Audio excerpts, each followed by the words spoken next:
There is a river in West Africa where cheating men go to die.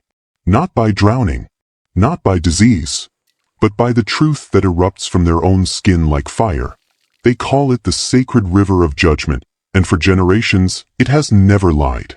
When a man drinks from those ancient waters after betraying his wife, his body betrays him in return, painful, festering boils that spread like wildfire across his flesh, boils that no medicine can cure, boils that only confession can heal. And in the kingdom of Azund, nestled between the rolling hills and dense forests where the ancestors still walk, this river is not just a legend. It is law. It is justice. And it is about to expose the most powerful man in the land. But before the king fell, before the entire kingdom watched their moral leader crumble under the weight of his own lies, there was Ao. A woman whose name means joy but whose heart was breaking in silence. And her story, like all great stories of betrayal and redemption, began on an ordinary morning that would change everything. The sun rose over Azund the way it always did, golden light spilling across the thatched roofs of mud houses, smoke curling from cooking fires, children laughing as they chased chickens through narrow dirt paths between compounds. The kingdom was alive with the rhythm of daily life. Women balanced clay pots on their heads, heading to the stream. Men gathered under the massive baobab tree in the village square, discussing the upcoming harvest, debating land disputes, sharing palm wine and stories. The air smelled of firewood, roasted plantains, and the earthy sweetness of rain-soaked soil from the night before. Everything seemed normal. Everything seemed peaceful. But beneath the surface of this ordinary morning, something was rotting. Ao moved through her compound with the practiced grace of a woman who had delivered half the babies in Azund. Her hands, strong and gentle, had caught newborns as they entered the world screaming. Those same hands had closed the eyes of elders as they left it in silence. She was respected. She was trusted. She was the woman people called when life hung in the balance between this world and the next. Her reputation was spotless. Her character, unquestionable. But her marriage was a lie. She had suspected for months. The way her husband Tio came home late with weak excuses about helping a friend repair his roof. The way he suddenly cared about his appearance, rubbing shea butter into his skin before heading to the market, adjusting his wrapper with the vanity of a peacock.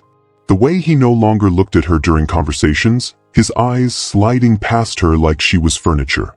And then there were the whispers, those cruel, pitying whispers that stopped the moment she entered a room. Women who used to greet her warmly now avoided her gaze. Men who respected her work suddenly found reasons to change the subject when she approached.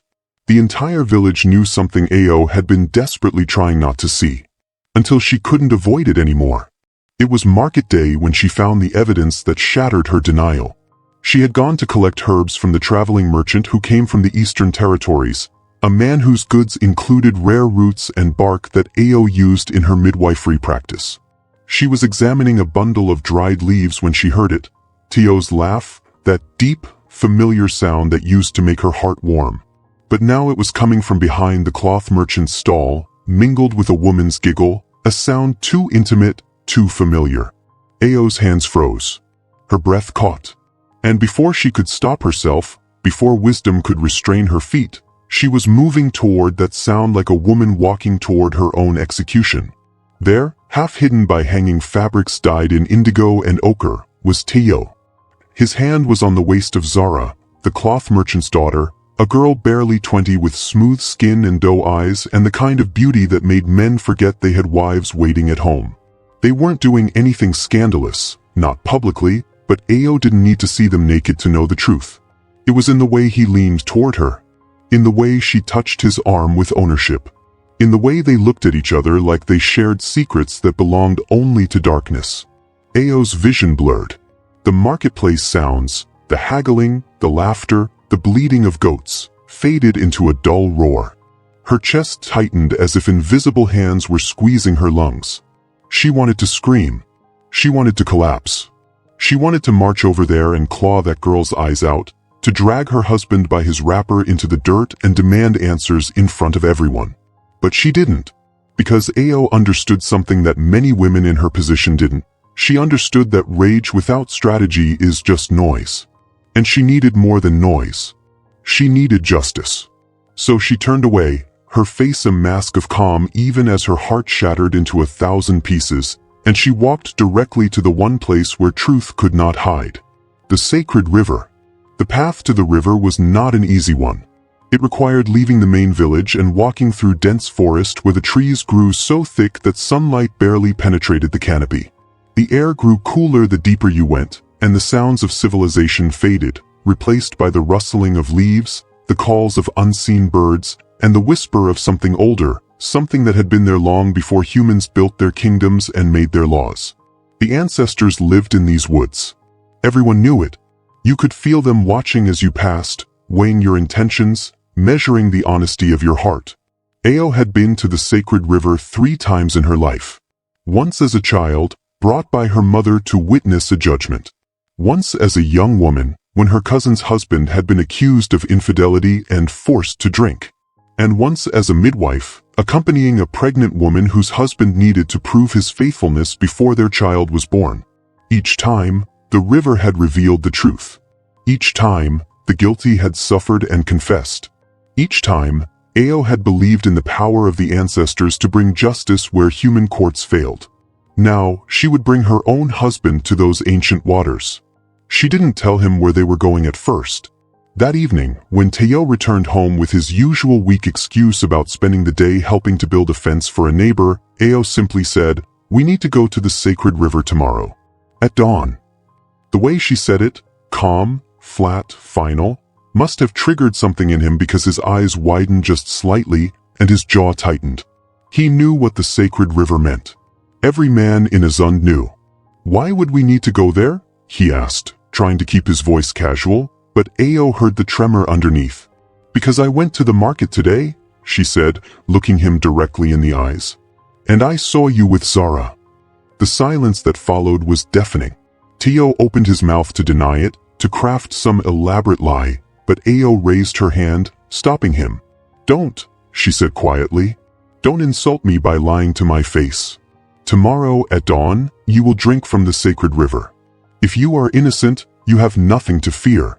If you are guilty, the ancestors will reveal what you have done. Those are your only 2 choices." Teo could have refused. Men had refused before, but refusal was its own kind of confession, and the community dealt with those men harshly, ostracism, loss of respect, sometimes banishment. So when dawn broke the next morning, painting the sky in shades of orange and pink, Teo followed his wife down the forest path toward the river, his feet heavy, his heart heavier. They were not alone. Word had spread quickly, as it always did in villages where privacy was a myth and scandal was currency. By the time Ao and Teo reached the riverbank, a small crowd had gathered, elders, neighbors, curious onlookers, and women who had their own suspicions about their own husbands and wanted to see if the old ways still worked. Among them was Chief Obinna, one of the village council leaders, a man whose presence gave the ritual official weight. The sacred river itself was not impressive to look at. It was narrow, perhaps 20 feet across, with water so clear you could see the smooth stones at the bottom. It flowed gently, almost lazily, as if it had all the time in the world to carry out its judgments. But there was something about it that made people uneasy. The temperature dropped near the water. The usual sounds of the forest, insects, birds, rustling leaves, seemed muted, as if nature itself held its breath in respect. And if you stood very still and listened carefully, you could almost hear voices in the movement of the water, ancient words in a language that predated kingdoms. Chief Obinna stepped forward, raising his staff, a carved piece of ironwood topped with symbols representing the ancestors. His voice, deep and resonant, carried across the gathering. "Teo, son of Emeka, husband of Ao, you have been brought to the sacred river to face judgment. Your wife accuses you of betrayal. Do you accept the trial of the ancestors?" Teo glanced around at the watching faces, at his wife standing with her arms crossed and her eyes hard as stone, and he nodded. What else could he do? "Then drink," Chief Obinna commanded, gesturing toward the river.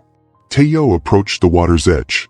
Someone handed him a carved wooden cup, polished smooth from years of use.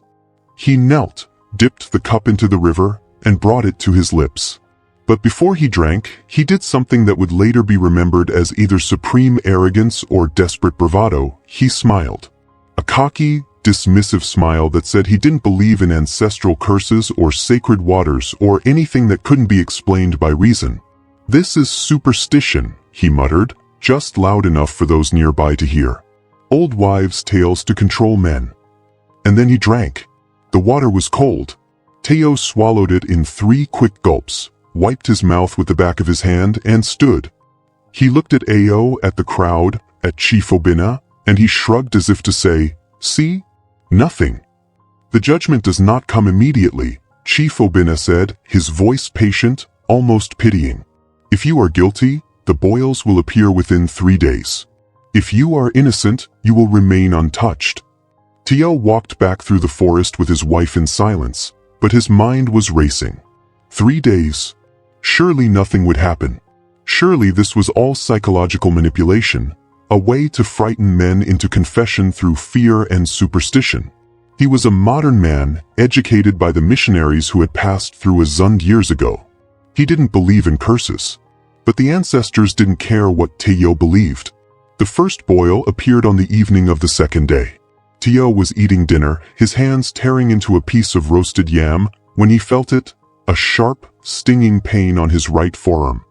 He looked down and saw it, a raised, angry red bump the size of a thumbnail, hot to the touch, throbbing with a pulse that seemed to have its own heartbeat. He stared at it, his appetite vanishing, his stomach clenching with the cold realization that maybe, just maybe, the old ways were not superstition after all. By the morning of the 3rd day, there were 7 boils. They clustered on his arms, his chest, his back, each one more painful than the last. They wept clear fluid that stained his clothes. They itched and burned simultaneously, a maddening sensation that no amount of scratching could relieve. Teo couldn't sleep. He couldn't eat. He couldn't think about anything except the agony spreading across his body like a living curse. Ao watched him suffer with a face carved from stone. She brought him water when he asked. She prepared meals he couldn't eat. But she offered no comfort, no sympathy, no relief. This was not cruelty, this was justice. On the 4th day, Teo broke. He stumbled out of their compound, his body covered in boils now numbering in the dozens, his face gaunt from sleepless nights and constant pain. He made his way to the village square where people gathered, and he fell to his knees in the dirt, weeping like a child. "I confess," he shouted, his voice cracking with desperation. "I confess to everything. I have been seeing Zara for 6 months. I lied to my wife. I betrayed her trust. I dishonored our marriage. Please, ancestors, forgive me. Please make it stop." The crowd that gathered around him said nothing. They simply watched as Chief Obinna approached, his expression grave. "Do you swear before the ancestors that this confession is complete and true?" the chief asked. "Yes." Teo sobbed. "Yes, I swear it. I swear on my father's grave, on my mother's name, on everything sacred. I am guilty." Chief Obinna nodded slowly. "Then the ancestors accept your confession. Go to your wife. Beg her forgiveness. Compensate her publicly for the shame you have brought upon her. Bring 3 goats and gold to her family as restitution. And if you ever betray her again, the boils will return, and no confession will save you." Teo crawled on his hands and knees to where Ao stood watching, and he pressed his forehead to the ground before her feet. "Forgive me," he whispered, his voice broken. "Please, Ao. Forgive me." Ao looked down at the man she had loved, the man who had shared her bed and her life and her dreams, now reduced to this pathetic, broken thing at her feet. And in that moment, she felt something unexpected. Not satisfaction, not vindication, but a deep, aching sadness for what could have been and what was now irreparably damaged. "I accept your confession," she said quietly, "and I will accept your compensation. But trust? That you will never have again." Within hours, as if by magic, the boils began to fade. By the next morning, Teo's skin was clear, though the memory of the pain remained etched in his mind like a brand. He brought the goats and gold as promised, a public spectacle that restored Ao's honor in the eyes of the community. Life, it seemed, could return to normal. But it didn't. Because while Tayo suffered and confessed and healed, another man was watching. A man far wealthier, far more arrogant, and far more dangerous. His name was Mayowa, a merchant who controlled much of the trade flowing through Azund, a man with 3 wives, a dozen children, and a reputation for bedding any woman who caught his eye. Mayowa had watched Tayo's public humiliation with a calculating gaze, and he had come to a very different conclusion than everyone else. He didn't see the power of the ancestors in Tayo's boils. He saw weakness. He saw a man who cracked under pressure and confessed to something that maybe could have been hidden, managed, denied. And Mayowa, who prided himself on his cleverness and his wealth and his ability to bend the world to his will, decided that if he was ever brought to the sacred river, he would not break. He would not confess. He would find a way around the curse. Because Mayowa believed that everything, even the will of the ancestors, had a price. And so, when Mayowa's second wife, Ngozi, a woman whose name meant blessing but whose life had been a lesson in endurance, finally gathered the courage to drag her husband to the sacred river after discovering he had been sleeping with not 1 but 4 different women across 3 villages, Mayowa drank from those sacred waters with a smile on his face and a plan in his heart. He would not confess. He would not break. And he would prove that the old ways were nothing more than theater and fear. But the ancestors, it turned out, were very patient. And they had dealt with arrogant men before. The boils appeared on Mayowa's body right on schedule, angry, festering, multiplying like an invasion. Within 5 days, his arms were covered. Within a week, they spread to his torso, his neck, his face. The pain was extraordinary, worse than anything he had imagined, but Mayowa gritted his teeth and endured because he had a plan. He sent his most trusted servant to the village herbalist, a man named Dijin who knew the properties of every plant, every root, every cure that nature provided. Mayowa offered Dijin a sum of money that could have bought 10 cows, and he made his proposition clear: create a cure for these boils, or help me convince people that the river's power is fading, and I will make you richer than you ever dreamed. Dijin, who had 5 children to feed and debts that kept him awake at night, accepted. Together they crafted a lie. Dijin prepared ointments made from common herbs, gave them fancy names, and spread the word that he had discovered a new cure that could counteract the sacred river's curse. Mayowa applied these ointments publicly, making a show of his treatment, and began planting seeds of doubt throughout the village. The river's power is weakening, Mayowa would say to anyone who would listen, his voice steady despite the pain etched across his boil-covered face. The ancestors are losing their grip on this world. We cannot rely on old superstitions anymore. We need new solutions, modern thinking. And shockingly, terrifyingly, people began to believe him. Because Mayowa was rich. Because he was influential. Because people wanted to believe that maybe, just maybe, they could escape judgment for their own sins if the old ways were truly fading. The village began to split. Traditionalists, led by Chief Obina and the elders, insisted that Mayowa was simply delaying the inevitable, that the ancestors could not be fooled. But younger men who had their own secrets and their own guilt, began to side with Mayowa, arguing that the world was changing and the sacred river was just a river, nothing more. Ngozi, Mayowa's wife, watched this battle unfold with growing despair. Her husband's body was rotting from the inside out, covered in boils that oozed and stank, yet he refused to confess. The pain must have been unbearable, but his pride was stronger. And the village, the community she had trusted to bring her justice, was fracturing before her eyes. It was Mayowa's eldest son, a young man named Kellen, who finally ended the charade.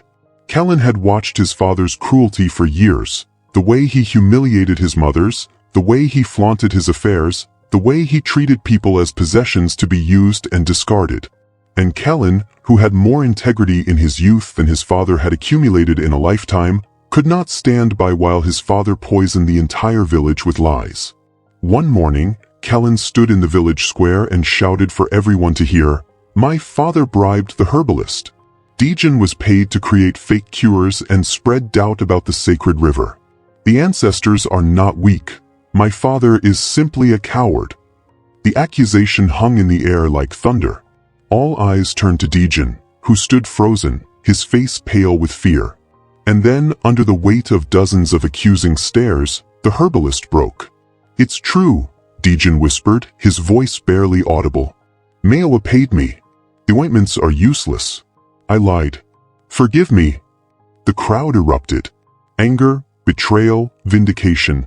Every emotion crashed through the village square like a wave. And Maewa, who had been standing in the shadows trying to maintain his facade of strength, suddenly realized that his plan had failed spectacularly. The silence in King Sarki's chamber was louder than any scream. He stood there, naked except for his royal wrapper pooled at his feet, staring at his reflection in the polished bronze mirror, and what stared back was a man whose entire world was collapsing. The boils covered his back like a plague of angry insects, red, swollen, pulsing with heat. And they were spreading. He could feel them erupting on his chest now, crawling up his neck like fingers reaching for his throat. In 3 days, maybe less, they would be visible to everyone. The servants, the court, his wives, his children, the entire kingdom. And then they would know. They would all know what King Sarki had spent years hiding behind smiles and speeches and the illusion of moral authority. But here's the thing about secrets. They don't just reveal themselves all at once. They unravel slowly, thread by thread, giving you just enough time to watch everything you've built begin to crumble before your eyes. And as King Sarki stood there, his mind racing through possibilities and escape routes and desperate plans, he made a decision that would seal not just his fate, but the fate of everyone who had ever trusted him. He decided to lie.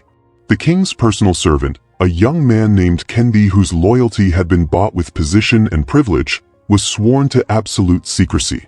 Sarki dressed in layers, multiple wrappers, a ceremonial robe that covered him from neck to ankles despite the heat, and he canceled all public appearances, claiming he needed time for private meditation and spiritual preparation following the sacred harvest festival. It was a reasonable excuse. Kings were allowed their contemplation. No one questioned it. But Queen Adiz questioned everything. She had been married to Sarki for 23 years. 23 years of sharing his bed, bearing his children, standing beside him at ceremonies, smiling at visiting dignitaries, playing the role of the perfect royal consort. And in those 23 years, she had learned to read her husband the way hunters read animal tracks in the forest, subtle signs that told entire stories. The way he avoided her gaze at breakfast. The way he winced when his robe brushed against his skin. The way he suddenly became obsessively interested in keeping his body covered even in the privacy of their chambers. Adiz knew. She didn't know the specific details yet, but she knew the general shape of what was coming. And unlike her husband, who was busy constructing elaborate lies, Queen Adiz was preparing for war. But before we understand the Queen's strategy, we need to understand what was happening beyond the palace walls, because King Sarki's curse was not happening in isolation. Remember, every married man in Azund had been required to drink from the sacred river during the harvest festival. And while most of them had drunk and walked away clean, their faithfulness proven, their marriages secure, there were others. 7 others, to be exact. 7 men who had committed the same sin as their king, who had betrayed their wives and their vows, and who were now facing the same judgment. And those 7 men were panicking. In the western quarter of the village, a farmer named Tao discovered the first boil on his shoulder blade while working his fields. He dropped his hoe like it had burned him and ran home, his heart pounding so hard he thought it might burst through his chest. His wife, a woman named Isha who had suspected his affair with the widow 3 compounds away, met him at the door with an expression that said everything without saying anything at all. She knew. She had always known. She had just been waiting for the ancestors to confirm what her intuition had been screaming for months. In the eastern quarter, a blacksmith named Bra found boils erupting across his arms. Arms that had held another woman the way they should have only held his wife.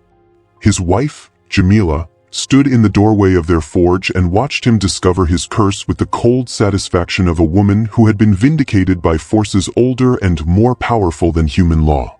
5 other men, scattered across Azund, were experiencing the same horror, the same spreading plague of revelation that could not be hidden, could not be denied, could not be stopped. But here's where the story takes its darkest turn. Because while these 7 ordinary men were preparing to face the consequences of their actions, while their wives were gathering evidence and witnesses and preparing for the public confessions that would restore their honor, King Sarki was doing something different. Something that would threaten the very foundation of everything the sacred river represented. He was looking for a way to cheat the ancestors. On the 4th day after the festival, when the boils had spread across 70% of his body and the pain had become so intense that he could barely walk, King Sarki summoned someone to his private chambers. Not a priest, not a healer, not a spiritual advisor. He summoned Omari, the wealthiest merchant in Azund, a man who had survived Mayowa's scandal by keeping his distance, a man whose fortune had been built on knowing things that others didn't and exploiting opportunities that others were too moral to see. "I need your help," King Sarki said, his voice barely above a whisper, because speaking hurt, because breathing hurt, because existing hurt. "And I will pay anything." Omari looked at the king, really looked at him, and what he saw should have terrified him. The most powerful man in the kingdom reduced to this. A creature covered in weeping sores, trembling with pain, desperate enough to trade his soul for relief. But Omari didn't see a pathetic figure. He saw opportunity. "What do you need, my king?" "I need a cure that works before anyone sees these boils. I need a way to make them disappear without confession.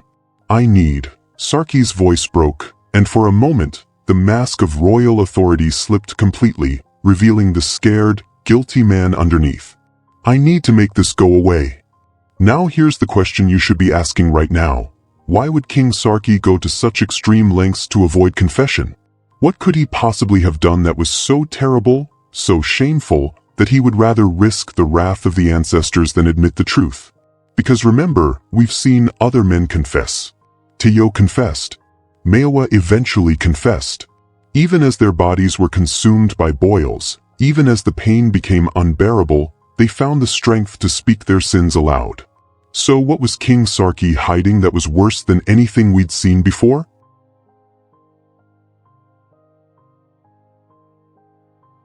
Hold that question. We'll return to it.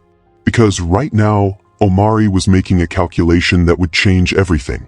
"There might be a way," Omari said slowly, carefully, like a man walking across thin ice. "But it would require, shall we say, creative solutions. Solutions that go against tradition, against the will of the ancestors themselves."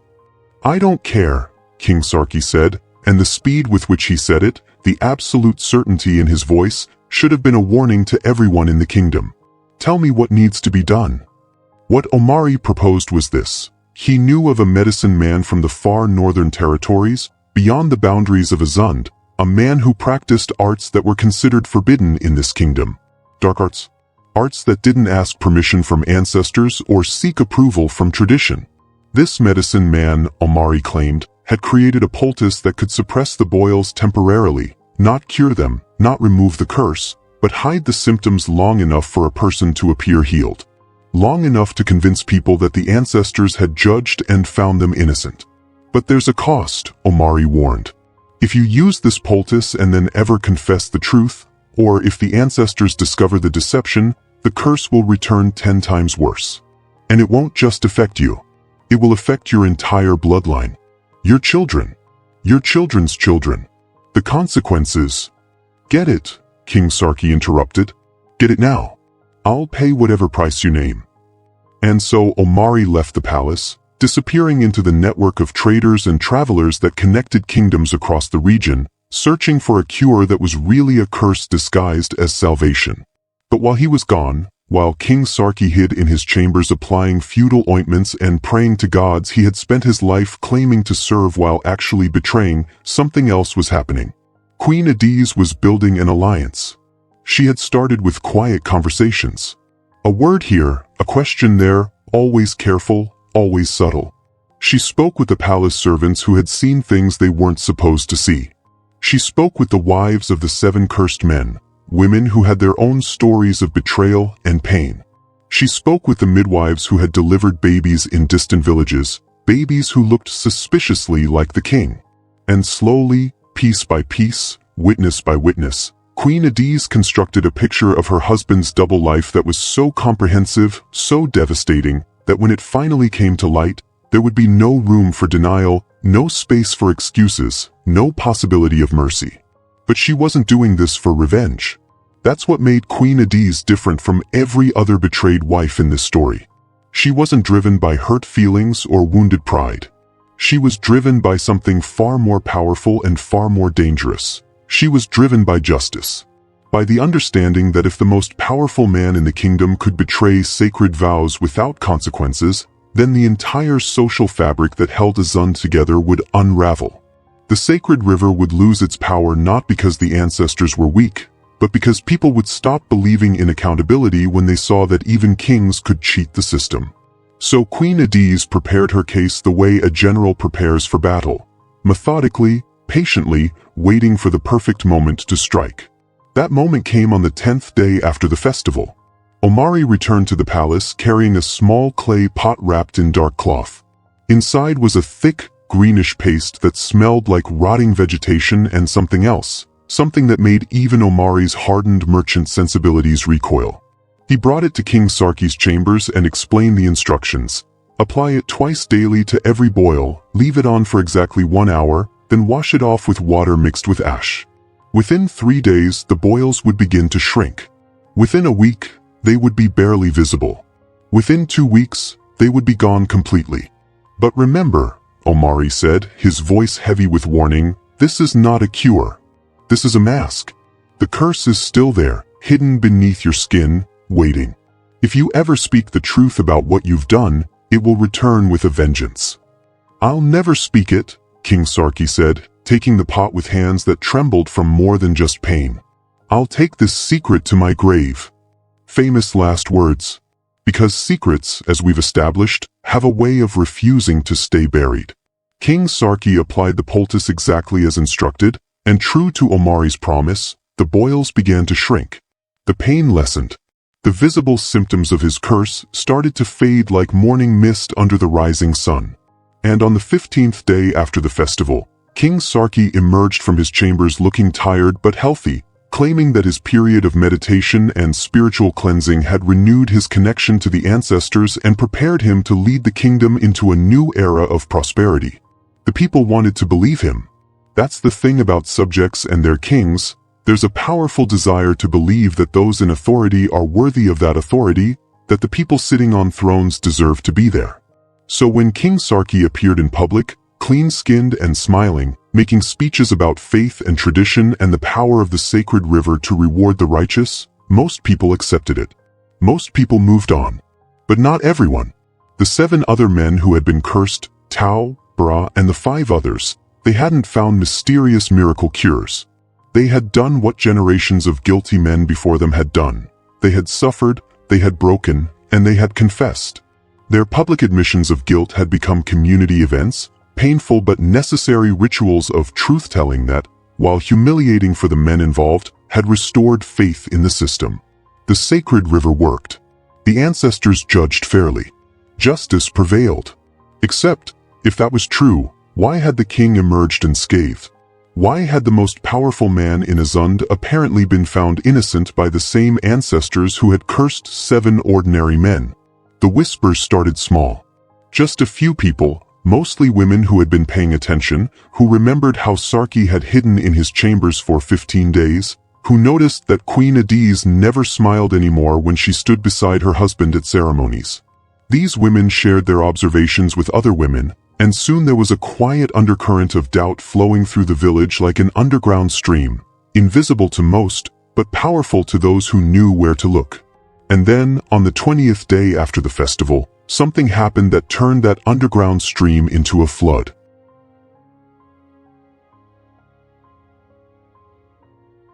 A young woman appeared at the palace gates. Her name was Folake, and she came from a village 2 days' journey to the south. She carried a baby in her arms, a boy no more than 8 months old, with skin the color of midnight and eyes that were unmistakably familiar to anyone who had ever looked at the royal family. She stood at those gates and demanded to see King Sarki. She demanded that he acknowledge his son. She demanded that he provide for the child he had fathered during one of his visits to her village, a visit that was supposed to be about royal business but had resulted in something far more personal. The palace guards tried to turn her away. They offered her money to leave quietly. They threatened her with imprisonment for making false accusations against the king. But Folake had not traveled for 2 days with an infant in her arms just to be dismissed by men with spears and empty threats. She had come because she had heard about the sacred river ritual. She had heard that every married man in Azund had been required to prove his faithfulness. And she wanted to know why, if King Sarki had drunk from those sacred waters and emerged healthy, she was standing here with his bastard son in her arms. Either the sacred river lied, she shouted at the gates, her voice carrying across the palace courtyard where people were beginning to gather, or the king did. Do you see the problem? Do you see how one woman with one baby asking one simple question could threaten to topple everything? Because Folake had identified the logical contradiction at the heart of King Sarki's lie. Either the ancestors were wrong, which meant the entire foundation of Azund's justice system was built on superstition and wishful thinking, or the king had somehow cheated the system, which meant the most powerful man in the land was a fraud who had corrupted the very traditions he was supposed to protect. Neither option was acceptable. Both options were catastrophic. Queen Adiz heard about Folake's arrival within minutes. She had informants throughout the palace, women who understood that their queen needed to know everything if she was going to protect the kingdom from the implosion that was coming. And when Adiz heard about this young woman and her baby, about the accusations being shouted at the palace gates, she made a decision that would horrify the traditionalists and inspire every woman in the kingdom who had ever been silenced. She invited Folake inside, not to threaten her, not to pay her off, but to hear her story, to listen to what this young woman had to say about King Sarki, about his visits to her village, about the promises he made and broke, about the child he fathered and refused to acknowledge. And as Folake spoke, as she laid out the timeline of events with dates and details that could be verified, Queen Adiz realized something profound. Folake was not the only one. There were other women, other villages, other children. How many? That's the question that should be making your heart race right now. How many secret families had King Sarki created during his years of pretending to be a faithful husband and moral leader? Queen Adiz spent the next week conducting an investigation that would make any modern detective proud. She sent trusted servants to villages throughout the region with simple instructions. Find women who have children that look like they could belong to the royal family, women who have stories about visits from King Sarki that resulted in more than just political alliances.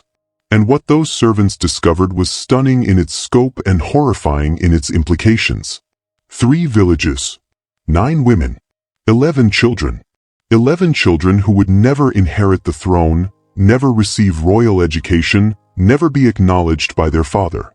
11 children who existed in a legal and social limbo, neither fully royal nor fully common. And 9 women who had been used and discarded by a man who had the power to ruin their reputations if they spoke out, who could claim they were lying or crazy or seeking attention. But Queen Adiz gave them something they'd never had before. She gave them a voice. She brought them to the palace.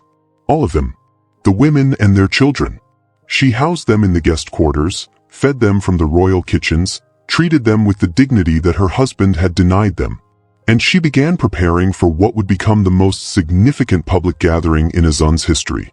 But before she could execute her plan, King Sarki's borrowed time ran out.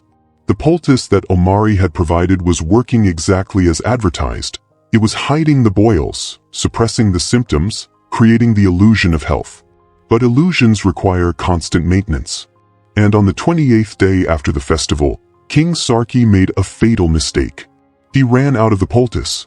He sent urgent word to Omari to acquire more, offering double the original price. But Omari was gone, traveling to distant territories on a trading expedition that would keep him away for at least 2 weeks. And without the poultice, the mask began to crack. The first boil reappeared exactly where it had started, on King Sarki's back. Except this time, it wasn't alone. This time, it brought friends. Within hours, his entire back was covered again. Within a day, the boils had spread to his chest, his arms, his neck. And these new boils were worse than the originals, bigger, angrier, more painful, as if the ancestors were furious that someone had dared to hide their judgment. Remember what Omari had warned. If the ancestors discovered the deception, the curse would return 10 times worse. King Sarki tried to hide it again. He wrapped himself in layers of cloth, cancelled public appearances, claimed to be suffering from a minor illness that required rest. But this time, he couldn't maintain the charade.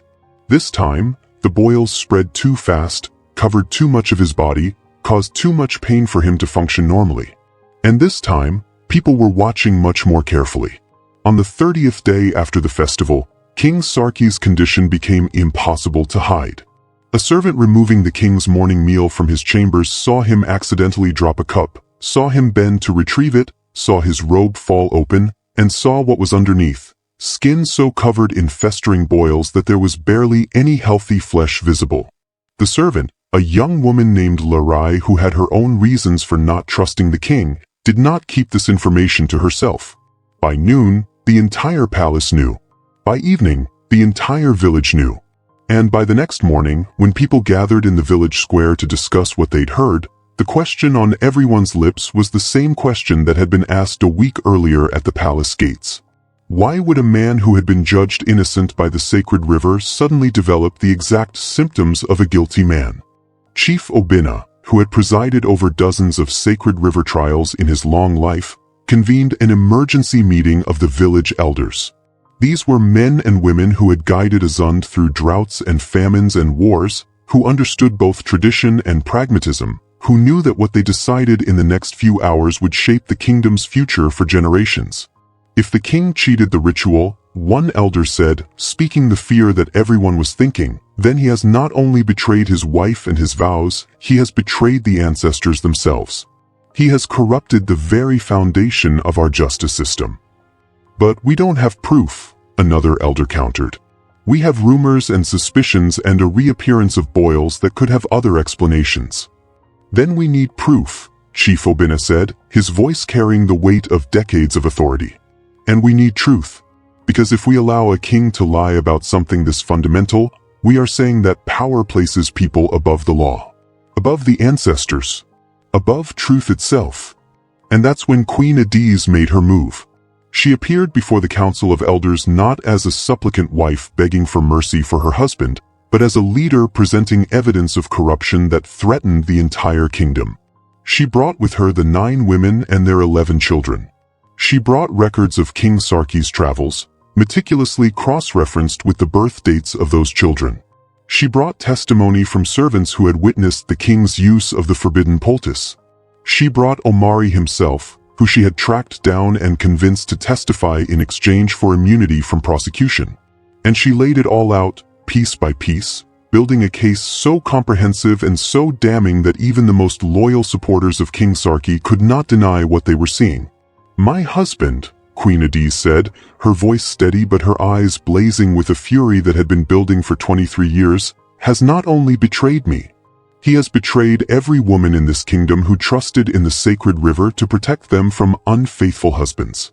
He has betrayed every man who drank from those waters honestly and faced judgment with courage. He has shown that he believes himself above the ancestors, above tradition, above the very laws he was sworn to uphold as king." The silence that followed her statement was absolute. You could have heard a single grain of sand fall to the ground in that packed meeting hall. "So I ask this council," Queen Adiz continued, "to do what my husband will not do voluntarily. I ask you to bring him before the people of Azund and demand that he confess everything. Not just the affairs, not just the children, but the deception, the poultice, the attempt to cheat the ancestors. All of it. Because if we allow even a king to lie about sacred river judgment, then we are saying that justice in this kingdom is optional for those with enough power. And I will not stand by and watch that happen." The elders deliberated for 3 hours. And at the end of those 3 hours, they made a decision that had never been made before in Azund's history. They issued a formal summons requiring King Sarki to appear before the entire kingdom in 7 days to answer charges of corrupting sacred traditions and lying about his judgment. 7 days. That's how long King Sarki had to decide whether he would fight, flee, or finally face the truth. But the story doesn't end there. It can't end there. Because in those 7 days between the summons and the public confrontation, something happened that nobody expected, something that would test not just the king's character but the character of the entire kingdom. The children fell ill.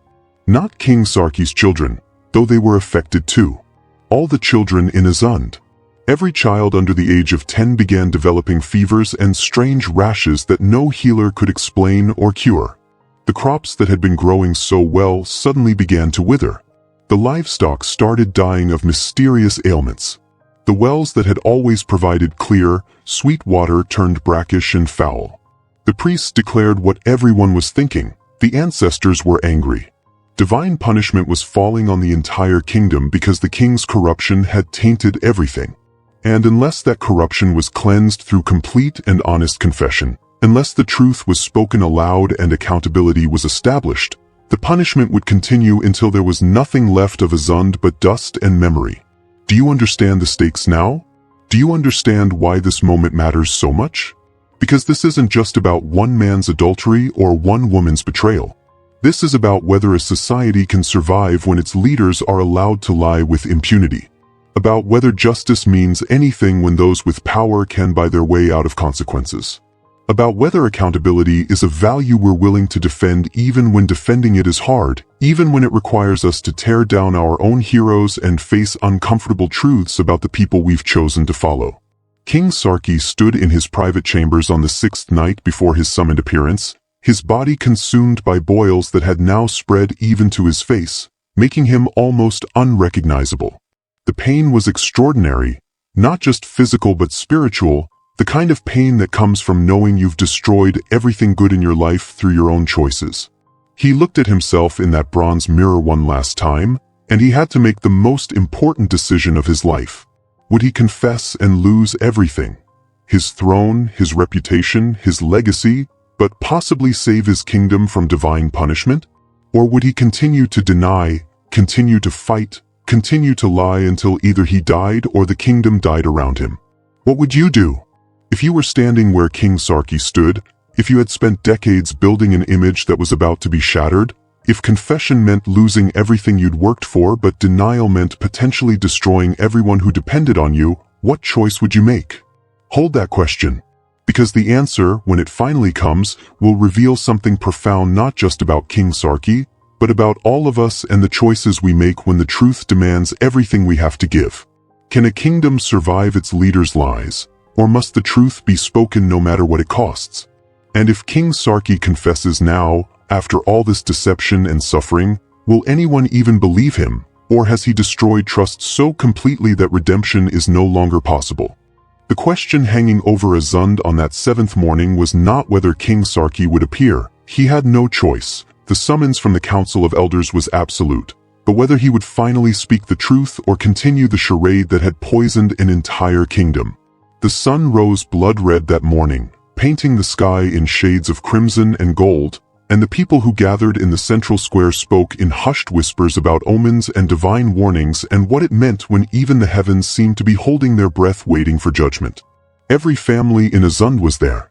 The healthy ones carried the sick children who had been burning with mysterious fevers for 6 days now, hoping that somehow, what happened in the next few hours would break the curse that had fallen over their kingdom.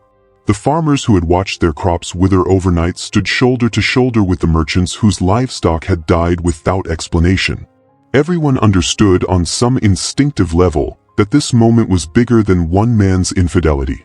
This was about whether truth still mattered in a world where power could buy illusions.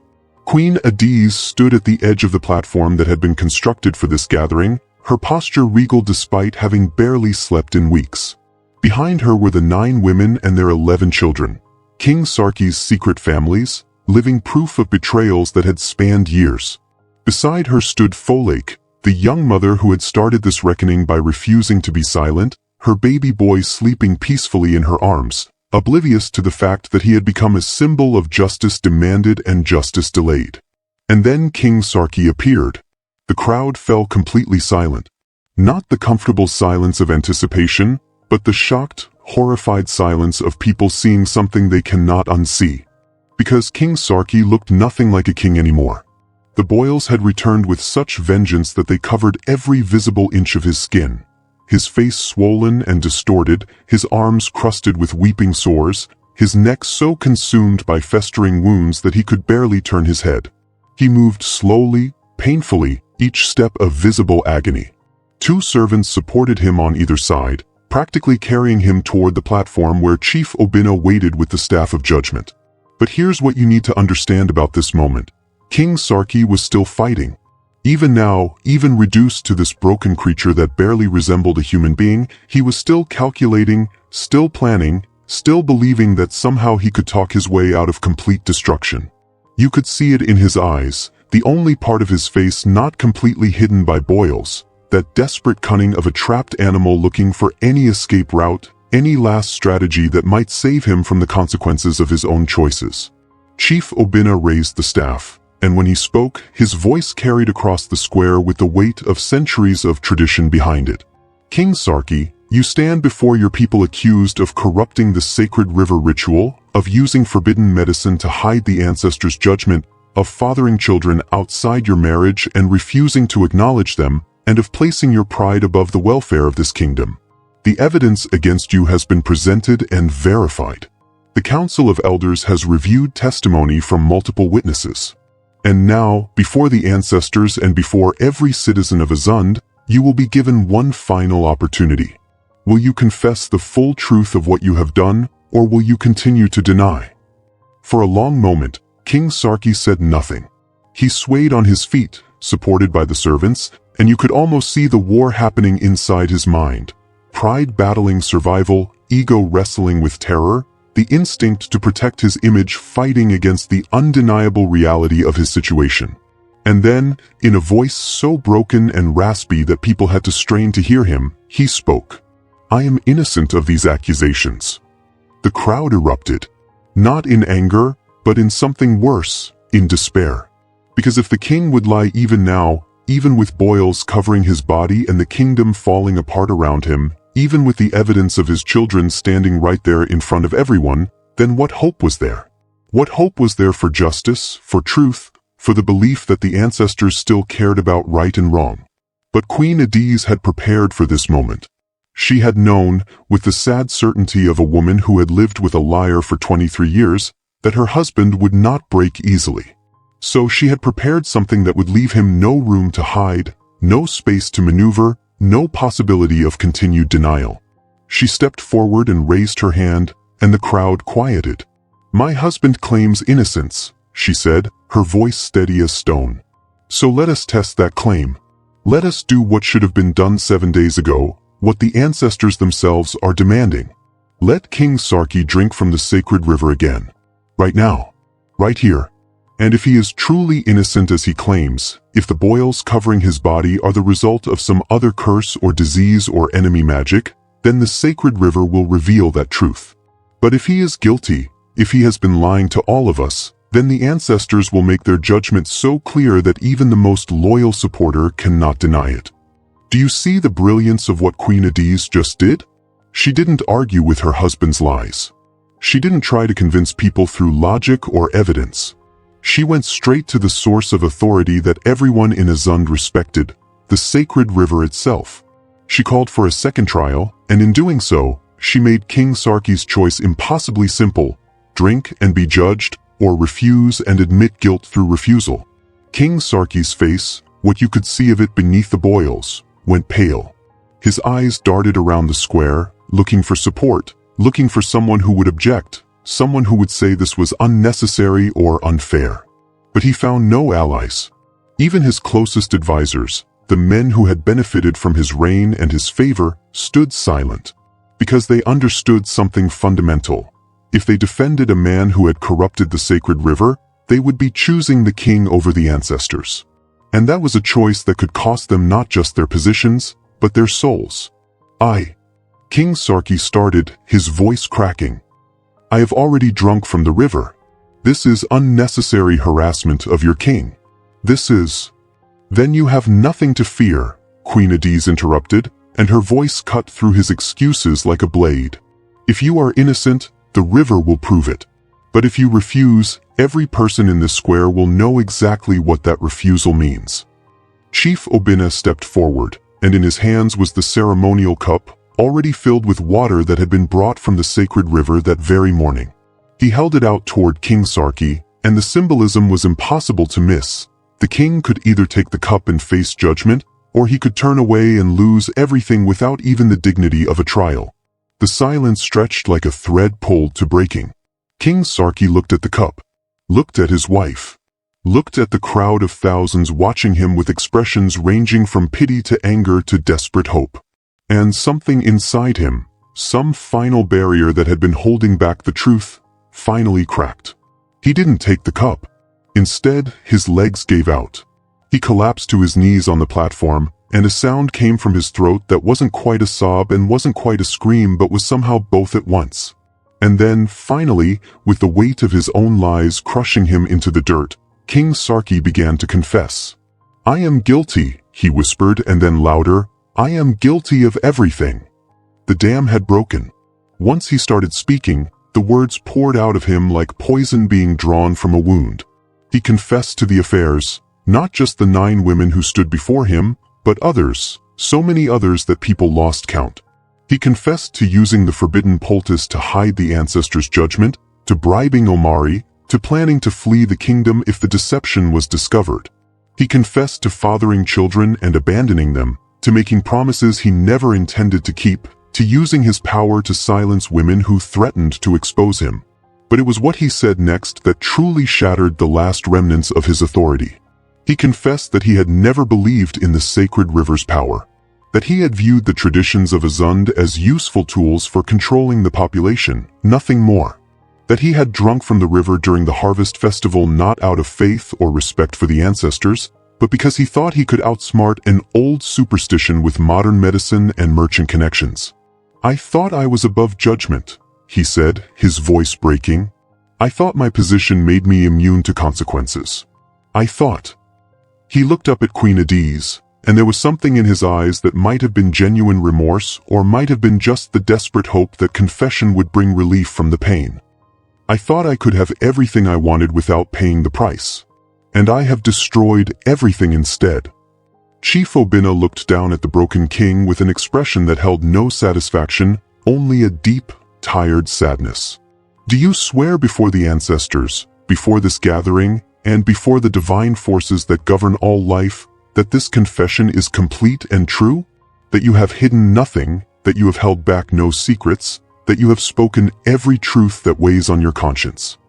"I swear it," King Sarki said. "I swear it on my children's lives. I swear it on my mother's grave. I swear it on everything I have ever valued. I am guilty. I am broken. And I am sorry." And then something extraordinary happened. Within seconds of that final confession, the boils began to change. The angry red inflammation started to fade, the swelling began to decrease, the pain that had been etched across King Sarki's face started to ease. It happened so quickly, so visibly, that gasps rippled through the crowd. Within minutes, the worst of the boils had healed, leaving behind only faint scars, permanent reminders of what he had done and what it had cost. But the greater miracle happened next. The sick children who had been burning with fever for nearly a week suddenly cooled. Their mothers and fathers, who had been holding them with the desperate grip of people watching their loved ones fade, felt their body's temperature drop to normal. The mysterious rashes that had covered their skin began to disappear. And when the first child opened her eyes, clear and bright and healthy, and asked for water in a strong voice, the crowd began to weep with relief. The crops in the fields beyond the village, those that hadn't already died completely, began to recover. The wells that had turned foul ran clear again. The livestock that had been dying stopped their decline and slowly recovered. The divine punishment that had been crushing Azund lifted as quickly as it had descended, and everyone understood what they were witnessing. The ancestors had been satisfied. Truth had been spoken. Justice had been served. The corruption had been cleansed. But justice, as Queen Adiz understood better than anyone, is not just about punishment. It's about restoration. It's about rebuilding what was broken and creating structures that prevent the same corruption from happening again. She addressed the crowd, her voice carrying the authority that King Sarki had forfeited through his lies. "My husband has confessed. The ancestors have judged him and found him wanting. And now we must decide what comes next. Not just for him, but for all of us. Because this crisis has revealed something important. We cannot rely on individual virtue alone to protect us from corruption. We need laws. We need accountability. We need systems that hold even the most powerful among us to the standards we expect from everyone else. Chief Obinna nodded slowly, understanding what she was proposing. The council of elders gathered in a tight circle, speaking in low voices, debating and discussing while the crowd waited. And when they emerged from that huddle, Chief Obinna made an announcement that would reshape Azun's future. King Sarki has violated the sacred trust placed in him. He has corrupted our traditions and endangered our kingdom through his lies. Therefore, the council has decided that he will abdicate the throne immediately. He will provide for all the children he has fathered, legitimate and otherwise. He will compensate every woman he has wronged. And he will live the remainder of his life as a common citizen, stripped of title and authority, so that he may learn what it means to live under laws rather than above them. The former king, because that's what he was now, just a man with a shameful past and permanent scars, nodded slowly. There was no fight left in him. The lies had consumed everything, including his will to resist. And furthermore, Chief Obinna continued, Queen Adiz, who has shown wisdom, courage, and integrity throughout this crisis, will assume leadership of Azund as our first female ruler. She will work with the Council of Elders to establish new laws that ensure no leader, king or queen, chief or elder, can ever again place themselves above the judgment of the ancestors or the accountability of the people. The crowd erupted in cheers. Not everyone was celebrating. Change is always threatening to some, and there were those who believed that a woman ruling was against tradition. But the majority understood that Queen Adiz had earned this authority not through birthright or marriage, but through her actions, her character, and her unwavering commitment to truth even when truth demanded everything from her. In the days and weeks that followed, Azund began to transform. Queen Adiz established laws that required all leaders to drink from the sacred river annually, not as a punishment but as a regular affirmation of their commitment to truth and faithfulness. She created councils of women who could bring grievances directly to the throne without fear of retaliation. She ensured that all children, regardless of their mother's status, had legal rights to inheritance and education. She built structures of accountability that made corruption harder to hide and easier to punish. The 9 women and their children were integrated into the royal household, not as shameful secrets but as recognized members of the extended family. Folake, the young woman who had started the reckoning by refusing to be silent, was given a position as advisor on women's rights, ensuring that other women who found themselves in similar situations would have a voice and a path to justice. And Sarki, the man who had once been king, lived quietly on the outskirts of the village, working as a farmer, his scarred face a constant reminder of what happens when pride places itself above truth. His children visited him sometimes, some with forgiveness in their hearts, others with only questions. He never sought to reclaim his throne. The weight of what he had lost, what he had thrown away through his own choices, was burden enough for any lifetime. But here's the most important part of this story, the lesson that echoes beyond Azund's borders and reaches across time to wherever you are right now listening to these words. Corruption doesn't just damage the corrupt. It poisons everything it touches. When leaders lie, entire communities suffer. When those in power place themselves above accountability, the very foundations of society begin to crack. And the only cure, the only way to restore what has been broken, is truth spoken aloud, no matter how painful, no matter what it costs. Queen Adiz proved something that every generation needs to relearn, that courage is not the absence of fear, but the willingness to do what's right despite the fear.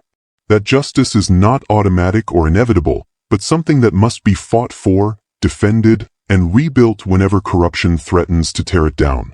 That accountability applies to everyone, or it applies to no one.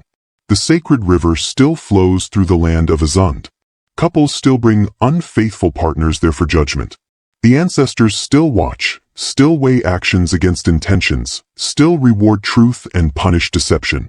And the story of King Sarki, the man who tried to cheat the ancestors and nearly destroyed a kingdom in the process, is still told to every child, every leader, Every person who needs to remember that power without accountability is just tyranny wearing a crown. YouTube. So what does this mean for you? Not you in the story, but you listening right now, wherever you are in the world. Because these aren't just characters in an ancient tale. They're reflections of patterns that repeat in every generation, every culture, every situation where someone decides that rules apply to others but not to them. When you see leaders who lie, do you stay silent or do you demand accountability? When you witness injustice, do you look away or do you become like Queen Adiz, building alliances and gathering evidence and refusing to accept that power makes someone immune to consequences? When your own integrity is tested, when telling the truth would cost you something valuable, do you take the easy path of deception or do you remember that every lie eventually demands payment, and the price only gets higher the longer you wait? These are not rhetorical questions. These are the choices that define who we become, individually and collectively. The sacred river is real, not as a literal place you can visit, but as a principle woven into the fabric of existence. Truth reveals itself eventually, no matter how cleverly we try to hide it. Justice may be delayed, but it arrives with devastating precision when it finally comes. And the ancestors, whether you understand them as literal spirits or as the collective wisdom of those who came before us, they're always watching, always weighing, always keeping accounts. The story of Azund reminds us that happy endings are not about perfection, but about restoration. King Sarki lost everything, yes, but the kingdom was saved. The children were healed. The women were vindicated. New laws were established. And a queen rose to power not because tradition handed her authority, but because crisis revealed her character, and character earned her the right to lead. That's the karmic justice this story promises. Not that bad people always lose and good people always win, but that truth has power, that courage matters, that standing up for what's right, even when it's hard, even when it's costly, even when you're standing alone, creates ripples that change entire kingdoms. Now it's your turn. This story isn't finished just because the telling is done. The real question is, what will you do with the truth you've heard today? Will you be like King Sarki, protecting lies until they destroy you? Will you be like Queen Adiz, demanding accountability even from the most powerful? Or will you be like Folake, refusing to stay silent when silence protects corruption? Drop your answer in the comments below. Tell me which character in the story resonated with you most and why. Tell me about a time when you had to choose between comfortable lies and difficult truth. And if this story moved you, if it made you think differently about justice and accountability and the cost of deception, then share it with someone who needs to hear it. Because these ancient truths? They're not ancient at all. They're as relevant today as they were when the first person stood before a sacred river and had to decide whether to confess or continue lying. Hit that subscribe button if you want more stories that challenge, inspire, and remind you that wisdom is timeless. And remember, the ancestors are always watching. What will they see when they look at your choices?